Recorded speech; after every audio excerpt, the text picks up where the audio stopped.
അതേസമയം ഗസയിലേക്ക് കൂടുതൽ സഹായം എത്തിച്ച് ഖത്തർ ഫണ്ട് ഫോർ ഡെവലപ്മെന്റിന്റെ നേതൃത്വത്തിലാണ് സഹായ വിതരണം തുടരുന്നത്.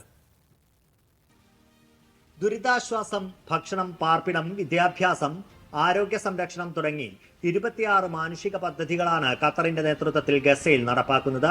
ഫീൽഡ് ആശുപത്രികൾ സ്ഥാപിക്കൽ, മരുന്നുകൾ, മറ്റ് അടിയന്തര ആവശ്യങ്ങൾ, ടെന്റ് നിർമ്മാണം എന്നിവ ഇതിൽ ഉൾപ്പെടും. ഇതുവരെ 800 ട്രക്കുകളിലായി 25,000 ഷെൽട്ടർ ടെന്റുകൾ, 1,20,000 ഭക്ഷ്യ പാക്കറ്റുകൾ, ബ്ലാങ്കറ്റ്, ധാന്യങ്ങൾ തുടങ്ങിയവ ഗസയിലെത്തിച്ചതായി ഖത്തർ ഫണ്ട് ഫോർ ഡെവലപ്മെന്റ് അറിയിച്ചു.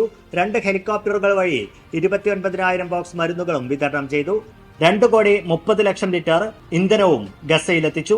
ശൈത്യകാല വസ്ത്രങ്ങൾ, പോർട്ടബിൾ ടോയ്ലറ്റുകൾ, മരുന്നുകൾ, റെഡി ടു ഈറ്റ് ഭക്ഷണം, പുതപ്പുകൾ, കുട്ടികളുടെ അവശ്യ വസ്തുക്കൾ എന്നിവയും കുട്ടികൾക്കായി മാത്രം 1,10,000-ലധികം പാക്കേജുകളും ഗസയിലേക്ക് അയച്ചതായി ഖത്തർ ഫണ്ട് ഫോർ ഡെവലപ്മെന്റ് അറിയിച്ചു. Media 1 Doha.